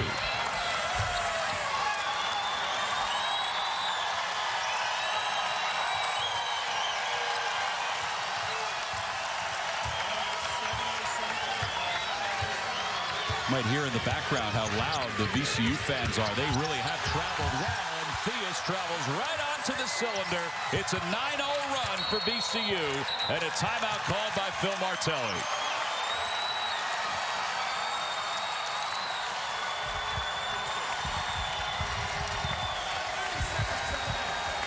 Shaka Smart was really impressed the way his fans traveled up to Brooklyn for the A10 tournament. And he said it's great exposure for his program, not only for the fans being here, but the cheerleaders, the dance team, the band, and they're enjoying what has been a pretty good machine over the last 4 or 5 minutes. And it really has been in their first entree into this tournament. They're doing a very nice job. You see Johnson, look at him, Melvin Johnson in the background. That's beautiful, jumping up before the shot even goes in, and you'll see Fias uncontested to the basket. You know, realize VCU has had a lot of success because of this guy right there, Shaka Smart. And now they're in the A10, and for them to possibly get to the semifinals and then go to the finals, I think that's a big thing for the Richmond-based school. Shaka Smart in his 4th year has 108 victories at VCU. His team on a 9-0 run, a 7-0 run since the flagrant foul on Halil Kanasevic. And this right here, you know, when you're up by 15 points in your VCU, you're not trying to win by 10. You want to win by 30, and they play full court defense and almost another turnover. St. Joe's cannot. There's still 10 minutes left. They have to be smart, methodical, get the ball inside, and chip away. Yeah, they can't get all 15 back with one shot. Right. Papa now in the ball game for St. Joseph's. Here's Galloway on the drive. Tough shot on the baseline, and he draws the foul. So Galloway will go to the free throw line. That's 5 team fouls in VCU, 1 for St. Joseph's. But now here's the deal. You gotta convert. They have really struggled there from the free throw line. 11 for 20. It's just unacceptable. You're just leaving points on the table. It's a team that's a 70% free throw shooting team on the season. Galloway with 11 points. And he makes the first to make it 12. St. Joseph's has times, and this is part of the frustration for Phil Martelli, the consistency in their offense. They have at times gone through droughts. Yesterday against Xavier, they went through a couple of them. Well, that was the end of a 3-minute, 1-second drought in which VCU dominated those 3 minutes. Well, as you said earlier, St. Joe's was down by 8 against Xavier and was able to pull it together, largely because of the play of Kanasevic. Kanasevic getting ready to come back in. 13 points, still within the realm with a lot of time left. Well, Toyo just threw that ball out of bounds. He may have been hit. At least that's the contention of Shaka Smart. So St. Joseph's forces the turnover. Kanasevic does check back in. Think about the potential matchup in the semifinal. Doesn't matter who it is, whether it's VCU, St. Joseph's, UMass, Temple. The matchup of the winner of this game against the winner of our next game between Temple and UMass. And you got St. Louis Butler. I mean, that's going to be an unbelievable Be a great game. I mean, this is a great conference, and should have at least 4 and possibly 5 in the tournament. Here's Daniels. He thought about a 3, gave up an awkward pass because there was a hand in his face. Now he'll take the 3 from the corner. Good. Wow. That is just a pretty jump shot, and they look for him. A lot like the kid from Xavier Redford. They're looking to get Daniels his open jump shot because he is so smooth with it. Galloway blocked away by Brandenburg. And Papa now trying to stifle Daniels, and the ball is out of bounds, and it will be St. Joseph's ball. And you'll see this right there. Just the extra pass. Late getting out. You have to always know where Daniels is for VCU. You know, you want to know where Graham is because he can drive and he can shoot. But for Daniels, he's going to be that spot-up three-point shooter. Kanasevic along the baseline with the slam.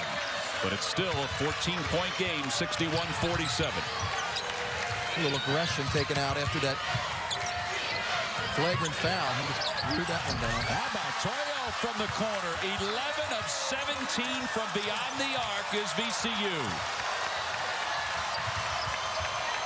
I should say they're 11 for their last 17 from beyond the arc. They're 11 for 21 now overall. How about Toyo dropping the 3 ball? Montoya is only 2 for 14 on the season. I'm shooting He must have had a vision or something. 14%, but you would have thought he was Daniels the way he just spotted up and shot that one. He'll check out. Guest checks back in. Theus will check out. He was looking for a breather. I never understood that. Guy shoots a 3 like that. You keep him in the game. Give him a shot. But I think Shaka Smart said, hey, you shot 14%. When you come out, I'm going to let you know you shot 14%. Don't do it again. Glad it went in. Not the shot we want. 7:50 counting to play, second half. VCU trying to advance to its first semifinal and its first appearance in the Atlantic 10 tournament. Galloway angles his body off the shoulder of Reddick. And it's back to a 15-point game. Well, you saw the wheel. Kanasevic right in the lane. That's his 6th assist. Really has done a nice job when guys cut off of him. There's not enough attempts at the basket. St. Joe's has got to get a stop at this possession.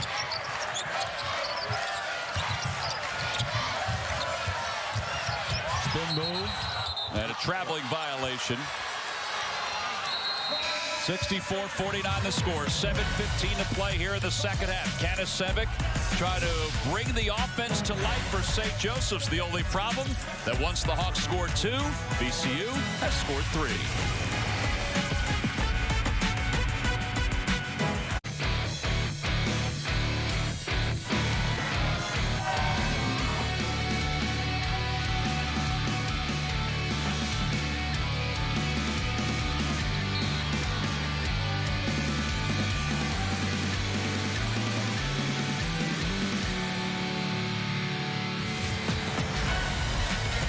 Back here in Brooklyn, VCU on top 64-59. It's a 15-point lead for the Rams. 7:15 to play here in the second half. There's been a lot of talk about how many teams from the Atlantic 10 will get in the NCAA tournament. Last year, 4 teams went. I think at least 4 go this year, possibly 5. Absolutely. I think there should be, from a league that's as talented and it has such a good RPI, I think you have to look at getting 5. Now, it all depends on those teams that win. You know, if Middle Tennessee gets in, you know, out of their Ohio Valley, I mean, that's a big deal because, you know, they won the conference. I think they were 19-1. I'd like to see a team like that get in. So the A10 could possibly have 5. And it depends, too, how the semifinals get set up for tomorrow. You know, if you have, you know, 3 of the top 4 teams, and so far Butler is the only team to beat the higher seed team. But that was a toss-up, I thought, between Butler and LaSalle. I think Butler's already in the NCAA tournament. Yeah, and I have to think that LaSalle is. I mean, they've had a great year. I think that you have to, especially based on the talent and the parity of this league, you have to give LaSalle that vote. Meanwhile, for St. Joseph's, they get the missed shot by Wilson. And Reddick pulls down the rebound. St. Joseph's, meanwhile, if they wind up losing tonight, there's a good chance they go to the NIT. They have the resume to do that. Daniels 3, no good. Reddick still battling despite all the foul trouble. And that ball goes off the leg of the falling Langston Galloway. Well, Reddick has really struggled, you know. You look at VCU being up by 15, and Reddick has only played 15 minutes. You see him going after the ball right here. He's had 3 fouls. He's had foul trouble. He's only 1 for 3 from the field with 2 points. So a good hustle here, but they're going to say it's off of Reddick. Well, this is a tough inbounds where Halil Kanasevic is right now. I think that Galloway has all of his teeth, though. Last time he was here at Barclays Center, he lost the tooth. And that was a great win for St. Joe's, beating Notre Dame. So I think that he'd lose another tooth if they could pull this one out against VCU. Carl Jones, tough shot, rebound by Ronald Roberts, finds Jones again, fires a 3, no good. Well, Roberts and again, Roberts hard. battling for the rebound, and he's fouled from behind by Daniels. You know, in that kind of situation, when Roberts is working that hard, instead of shooting that 3 ball, I think you need to reward the big guy. Get it back inside into his hands. Look at him working. Throw it back into him. Let him do some damage inside. He is working so hard to get that rebound. Well, it's a 1-on-1 opportunity for Roberts, who has just 4 points coming into this free throw. He averages a little more than 11 per game, and he makes the first. I think that's part of what you're talking about. The inside guys haven't had an overwhelming impact. The Aikens, the Roberts, Kanasevic has. But it's hard to pass to the post. Realize that VCU is going to give you nothing easy. There have been 25 fouls called in this game. 19 of those are on VCU. I mean, they are playing aggressive, and it's hard to get in the lane. Every time they get in the lane, they foul St. Joe's, and St. Joe's goes to the free throw line and struggles. Here's Theus, bounce pass to Reddick. A little surprised that he was given that ball, but Reddick's shot no good. Rebound by Roberts. And here comes Jones. Leaves it for Galloway. Jones will take the three. He's open, and it's good. Well, now it's an 11-point lead. There's still almost a little bit under 6 minutes to play. Get another stop on this end. Back in the game. Daniels, the answer from three. No good. Rebound is tipped to Galloway. Finds Jones. Pulls up. He'll take another three. No good. And the rebound by Reddick. He had Wilson wide open in transition. You got to look ahead. And you know what? You're VCU. You want to make sure you understand scoring clock. That's 2 straight three-pointers. Instead of trying to get inside to the big fella. Well, that was a little gimme right there by Graham. He lays it in, and then Shaka Smart calls a timeout with 5:17 to play here in the second half. All right, Carl Jones trying to do everything he can to bring St. Joseph's back. Sometimes guys do that. It's good, and then sometimes it's a little too much. Well, that was a wide open shot. A nice shot by Jones. But, you know, in transition, you have to make sure you look. Watch Wilson on the right side. He's wide open. You have to look at the guy ahead of you. And what happens then is VCU says, okay, let's get it down.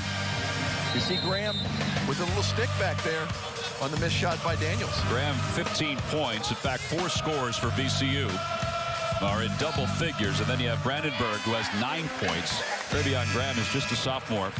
The numbers that he's been able to put up during the course of his first 2 years, and particularly this year, have been outstanding. We said he's kind of a hybrid. He's a guy that can handle the ball, but he's also a guy that can shoot the three and then go inside and be a big man. He's trying to go out and break Eric Maynard's career scoring mark, but you see Graham, he's only taken 8 shots, T-Mac, but he's 3 for 4 from behind the arc. You know, right now, 6 different VCU players have made threes in this contest. And that's pretty impressive. Yeah, VCU 11 for 24 from beyond the arc. St. Joseph's 5 for 11 from beyond the arc. C.J. Aiken up top.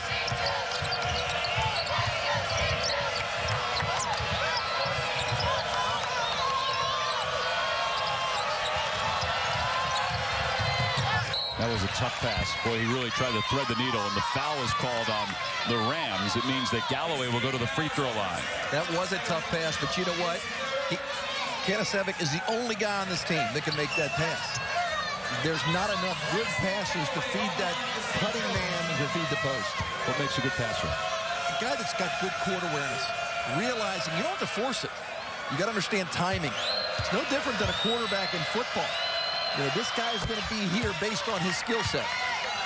And Kanasevic does a very good job of recognizing the talents of the other guys on the team. Ideally, you'd like to have your point guard doing that. And next year, hopefully, that St. Joe's will have that coming in. Down to an 11-point game with 4:52 to play. Weber checks out. Daniels checks back in. Daniels with well, so far tonight, Daniels with 12 points on 4 of 11 from beyond the arc. He is double teamed, slips the pass to Graham. This is what he can do. He can bring the ball up if he needs to. Brandenburg from the baseline, little kiss off the side of the rim. A lot of coaches will tell you that teams that press are not really good at breaking the press. That is definitely not the case with VCU, because they go down and they make you pay for pressure defense. Watch the underhand pass, Theus, and then the press break leading to a wide open 10-footer. Brandenburg nailing it. Galloway having trouble getting it in. Tries to force the pass to Kanasevic. Another steal for VCU. 15 turnovers for St. Joseph's. 10 steals. 10 steals for VCU. They're #1 in the nation. They average around 10 per game. Theus talk. When he has the ball, he's talking to his guys and telling them where he wants them to go. True point guard. Don't look at his stats. Look at the stats as far as Theus is one of the best. Well, there you go. He found Brandenburg open. He missed the shot, but he still drew the defense in. Here's Jones heading to the basket. Boy, he kept great body control as he knifed his way through the defense. And a timeout called by Phil Martelli. 3:54 to play here in the second half. Carl Jones, although he's 6 for 14 and has 18 points, it hasn't been enough for the St. Joe's team. He took it to the heart of defense. Really, no defensive pressure by VCU. Carl Jones, we mentioned, over 1,800 points for his career. He went over the 1,800-point mark tonight. Now, the bracket for the Atlantic 10 tournament, if you sat down and laid it out at the beginning of the tournament, it might truly look like this. I mean, there are a lot of folks that expected St. Louis would face Butler in one semifinal, and VCU would advance to another semifinal. You know, it's a pretty true bracket right now. Don't you agree, Steve? I really do, and it's worked out that way because St. Joe's beat a very good Xavier team last night. You know, but they have a little bit better chemistry they had mid-year. You know, they've had Jones all year long and grown. But now they're starting to play. They just have 3:50 to see if they can get back in the game here. We're under the 4-minute mark. VCU on top by 11. St. Joseph's trying to get a stop defensively. Can't leave Daniels open. He'll still fire the three, even though they're trying to run a little clock here and find that perfect shot. Here's Graham for three, no good. And the ball out of bounds. It'll be St. Joseph's ball. 3:28 to play here in the second half. Does St. Joseph's have one run left in it? We'll see if Treveon Graham has anything to say about it. They may not.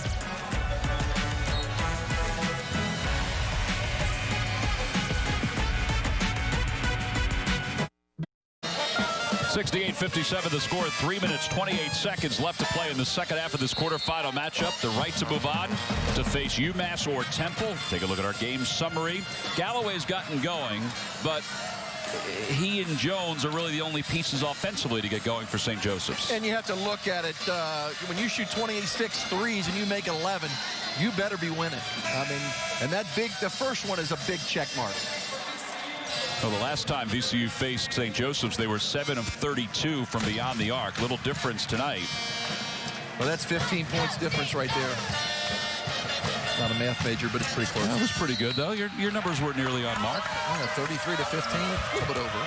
68-57 the score. 3:25 to play, second half. Here's Wilson, Kanasevic. Little shot fake. Oh, stolen away by Weber again. He wants a timeout, and he gets one. VCU down to one timeout left. That is 5 steals for Briante Weber. You know what? If I was playing against Weber, I would go to the opposite side of the court, because anytime you have the ball and it looks like you're going to dribble, he is going to be there. That is unbelievable. As soon as Kanasevic started to come back, Weber just says, nah, you ain't coming this way. Watch, stop, comes back. I got it. And then he's smart enough to find the official and call the timeout. Yeah, there's an art to it. He knew exactly where the official was. Look at him. Watch his head. Boom. You're right here. I see you. 5 steals for Weber. There's an art not only to calling the timeout at the proper time, but also to understand, all right, this guy's going to spin, and I'm going to be there waiting to steal it away. Right. And you know what? That's a big, big play, especially, you know, if it's an 18-point game, it's not a big play. With 11-point game with a little bit over 3 minutes, that's a big play, and Weber getting that timeout. So he remains in the game. The 5 on the floor for VCU. Theus, Melvin Johnson, Graham, Reddick, and Briante Weber. Established a steals record for a season at VCU with his 5 tonight.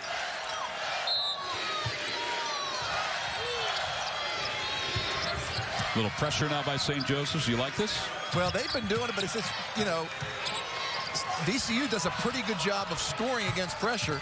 Even though right now they might not want to, they still get an easy basket. How about that? Weber was looking at Reddick, and he passed it off to Graham, who laid it in for a 13-point game.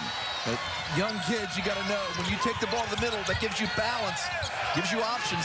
And another steal by VCU. Here's Weber in the open floor. Kanasevic called for the foul at midcourt.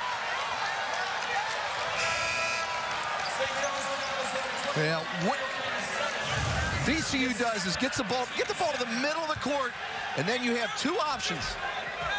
You had Graham or you had Reddick, and you'll see right here. Take a wild guess who's in the middle of that one. Is that number 6? No, Briante Weber. He'll take a breather with 2:48 to play here in the second half. It's a 13-point lead for VCU with the ball.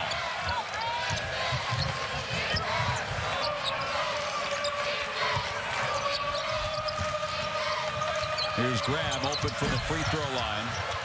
I think he was startled he was that open. It was a little startling. Wilson for 3, short. And the rebound by Daniels. The steal by Wilson. They'll call a kick on the part of Chris Wilson.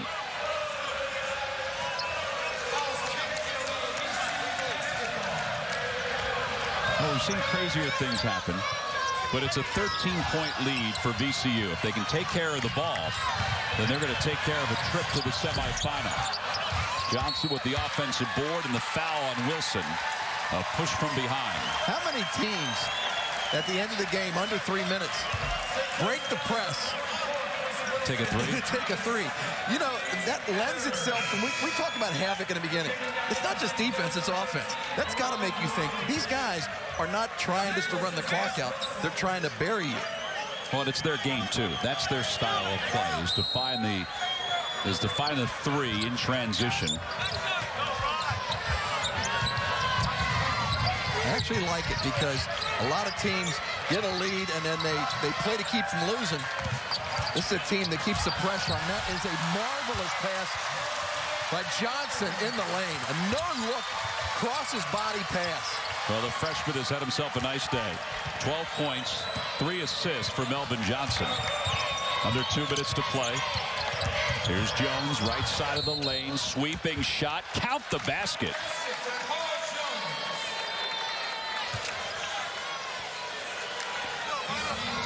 Melvin Johnson just does a nice job. He's been penetrating so well, but here you look, and he sees the cutting Daniels in the lane and throws it across his body. And watch, body control by Carl Jones, and up and under. Look a little bit like the guys we're going to see next game, Chaz Williams. Chaz Williams, what a night he had last night to will UMass to the quarterfinals. Playing in front of his family and friends. Daniel. That is amazing. 1:40 to play. He misses the 3. It's a 4-possession game. Galloway sizes up a 3. It's good. Well, now it's a single-digit ball game with 1:31 to play. Time is still on VCU's side. There's no doubt about it. But we've seen crazier things happen, not only this year, but in this tournament. You never know. No lead is secure. But you'll see right here. See, Graham just back off. Galloway just drills a 3. And, you know, he started out this second half on fire. He has 20 points in the game and 6 of 9 shooting. All right, so St. Joseph's has no timeouts left. VCU has 1 timeout remaining.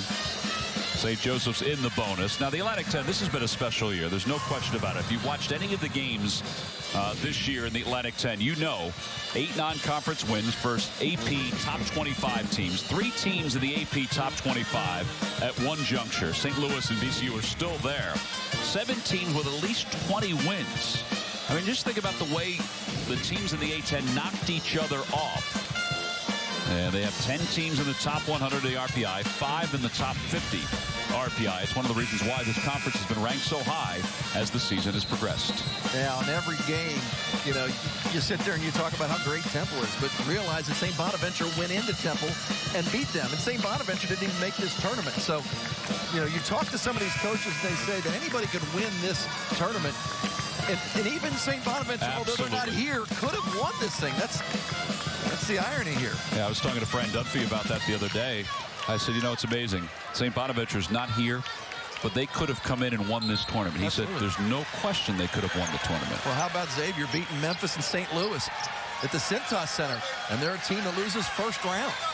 I mean, St. Joe's beats Harvard early. You know, then you have St. Louis beat the four top 25 teams in 1 month. That's crazy. Foul called on St. Joseph's with 1:22 to play. Daniels will go to the free throw line, where he's a 70. Oh, excuse me, no free throw. My bad. St. Joseph's now with just 4 team fouls. I'm surprised Daniels isn't trying to get that three. They pull up and shoot when he had those 2 guys on him. Now, if you're St. Joseph's, do you have to keep fouling here because you have to get it into the bonus? Well, they have fouled. St. Joseph's only had 1 foul with 4 minutes to go in this game. So that, you know, that was the time to start fouling. Right now, it's going to be really tough because they still have to get 2 more fouls. And Galloway called for another foul. That's his 4th.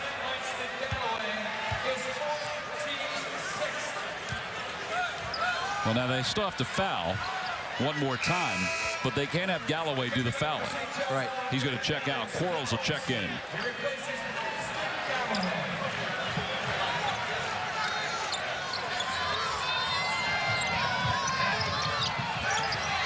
So important right now for VCU just to move the ball quick.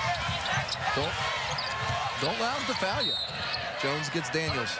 So Daniels will now go to the line for a 1-and-1 opportunity.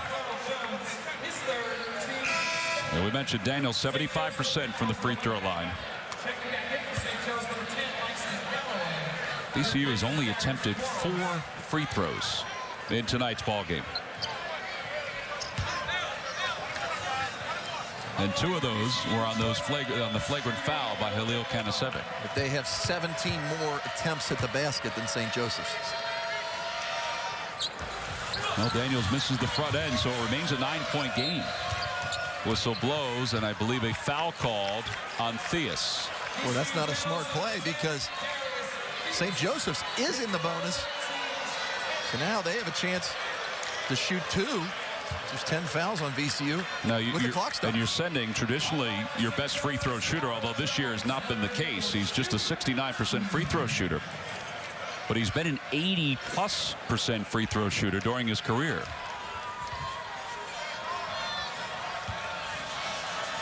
.21 points for Tay Jones, and he misses the free throw. Not bending his knees. You need to bend your knees when you're shooting free throws. You know, it's really mechanical. Free throws are so easy. You get your mechanics in, you try to eliminate too much motion. They've missed 11 free throws. They trail by 8. They've missed 11 free throws tonight. And that is a 5-second violation, so St. Joseph's forces the turnover. It's 72-64, 1:06 to play here in the second half. Weber checks back in. Brandenburg checks back in. Daniels out, Johnson out for VCU. So they're tightening up their core right now defensively. Well, remember, St. Joseph's does not have a timeout remaining. Possession arrow is going towards VCU. I'm sorry, it's going to St. Joe's. Is that right? No, VCU. VCU, yep. Got a little confused there for a second. But they got to get a quick bucket here. Now, wouldn't you put Galloway back in here? Offensively, he's on the bench with 4 personal fouls. Here's Jones along the baseline. Taking too much time. You got to get a quicker one. 1 minute to play, and a pushing foul called on Theus. Boy, they stopped the clock again with 1 minute left. Darius Theus is one of the brightest basketball players in the Atlantic 10, but he's just made 2 fouls that stop the clock for St. Joseph's and give them free throws. But you hit the nail on the head. They didn't slow the game up when they were up by 9 on the offensive end. They're not going to back off on the defensive end. This is their attitude. It's havoc. You know, we said in the open, it's a mindset. It's their mantra. That's just the way they play. Well, Jones just made one and missed one a moment ago, and he makes one here to make it a 7-point game. He makes this basket here. It's a 2-possession ball game. I said, crazier things have happened in this tournament. It's a 2-possession game with 1 minute to play. I'd foul pretty quickly because that's smart. You got Brandenburg going to the free throw line. Brandenburg's about a 69% free throw shooter. That's the first foul on C.J. Aiken. Galloway checks back in. Quarles checks out. Again, he has 4 fouls. Galloway does. Nobody on the free throw lane for VCU. This is a 1-and-1 opportunity right now for VCU.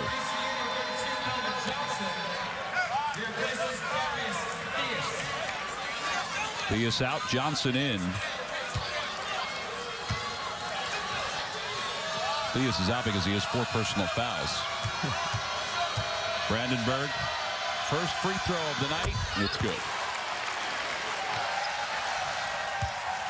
So now it's a 3-possession game again for VCU with 58 seconds to play. And VCU will still probably put on their full court pressure defense. They just got to make sure they don't foul. It's more of a lax defense. St. Joe's cannot waste much time. Galloway nearly traveled. Jones steps to his left. The three is good. How about this? 50 seconds to play. It's a 5-point game. Quickly. And they do. They get Reddick. He's a 70% free throw shooter. But see what you do now, after you hit that three, you change the dimension of the game because you get a couple threes in a row. Then you don't mind them shooting the free throws. Now you put the pressure. If he makes one, it's still a 2-possession game. You put the pressure on VCU to make both of them. And remember, VCU is still not in the double bonus. They have 1 more foul to give. St. Joe's does to get VCU in the double bonus. Reddick has had a quiet night offensively, partly because of foul trouble. He makes his first free throw of the evening.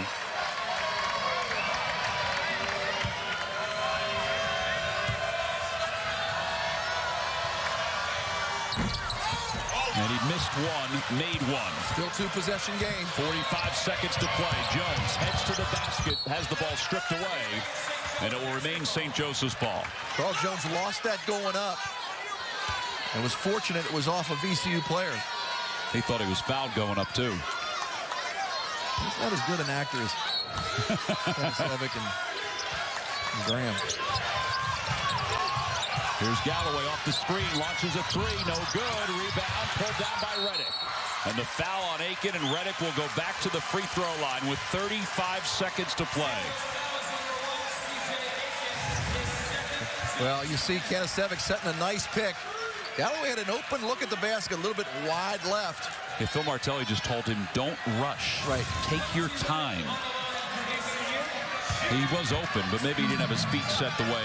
Well, there was over 40 seconds left when the ball was in bounds. You just got to make sure you realize that that's a lot of time, especially the three-point plays.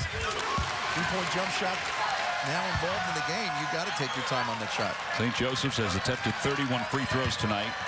VCU has attempted 10. Reddick with his 4th in the last 30 seconds. He's 3 of 4 down the wire.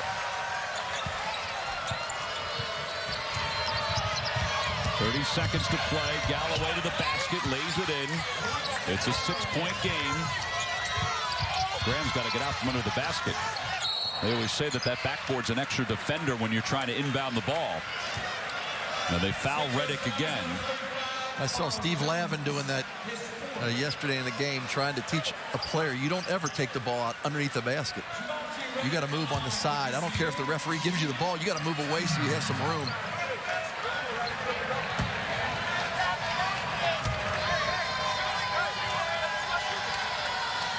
How big have these free throws been from Reddick? He's had a quiet night offensively. He's kind of been taken out of his game for a number of reasons, but mostly because of the fouls early on. But he's made 4 huge free throws, make it 5 in the last 45 seconds of the second half.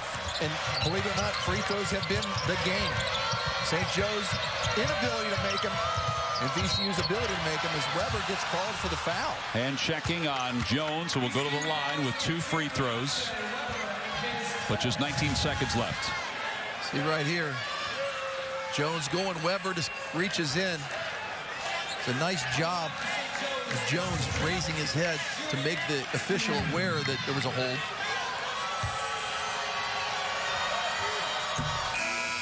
Well, you're right about the free throws. St. Joseph's now 21 of 32. They've missed 11 tonight. VCU 10 of 13. Quarles back in. Galloway out. 29 points for Carl Jones. Is there enough time? You know, there's always enough time. You never know what's going to happen. But I actually believe in trying to foul before the ball goes in bounds, making sure it's not a flagrant foul, but doing it without the clock start. There you go. And Aiken fouls Theus. Theus is a 65% free throw shooter.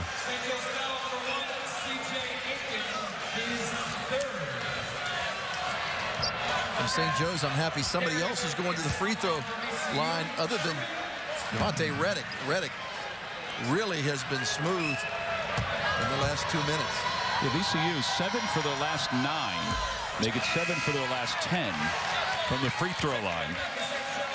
In order for St. Joe's to have a chance, I really think that this has to be a missed free throw. And then a quick three. And a quick three. 18.2 to play. Or the way VCU plays hard defensively, maybe you go for a quick 2 and get the and one, but now it's a 3-possession game. Here's Jones trying to free himself up. Too much time. Yeah, time winding down. Here's Galloway for 3. Good! He rattled it home! It's a 4-point game, 9 seconds to play. You got to foul before the ball goes in bounds. And Reddick asked for the timeout, and that's the last one for VCU. 9.1 to play in the second half. St. Joseph's has certainly made this interesting. There's no give up in this team, and you'll see nice play by Jones to look, or for Kenesevic to look for Galloway. Galloway drains the 3. That's his 7th assist for Kenesevic to go along with 10 points. Galloway, 25 points. Yeah, Galloway and Jones combined have 54 points for St. Joseph's. Carl Jones, 29 points. He went over 1,800 points for his career. Hawks are probably wondering, where was this consistently this season? He's at 21 in the second half, and then when you look over at Galloway, Galloway's at 22 in the second half. So those two guys have contributed 43 points here up in the second half. All right, so this is who St. Joseph should foul. Guest won't be on the floor, but Theus will be on the floor. Brandenburg may be. Reddick has already shown he's clutch, and Graham is certainly clutch for VCU. Well, right now, Trevison is in the game, number 22. Taylor Trevison, who's one of the better practice players who you will see in the Atlantic 10. The energy that he puts together in practice may pay dividends here. He's number 22 for St. Joseph's. This is the bracket right now, the top end of the bracket. Evan Maschmeyer is also in for St. Joseph's. He's number 0. Papa now in at number 32. Watch for the long pass. You know, you want to get it out of your own end zone, so to speak. You don't want to have a chance for a safety. See, I would have fouled him before he got the ball. And there's the pass down toward the basket. Weber with the slam, and that should be the exclamation point for VCU. On top, 82-76. Now lets it go, and VCU will head to the semifinals of the Atlantic 10 tournament as they win it by a final score of 82-79. Well, Shaka Smart, first year in the Atlantic 10. He knows how difficult the regular season was. How about the postseason so far? This was a heck of a finish. Briante Weber with the exclamation point and the slam on the pass from Theus.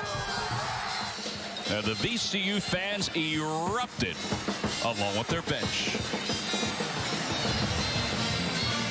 82-79, the final score. VCU has defeated St. Joseph's, and they move on to the semifinal. They'll take on the winner of Temple and UMass, which is coming up in just a little bit. So St. Louis, Butler, VCU, and one more team to go.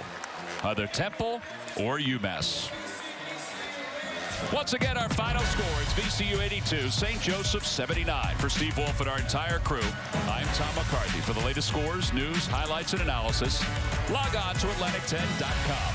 This has been a presentation of CBS Sports Network. Quarterfinal number 4 is set to tip in about 30 minutes.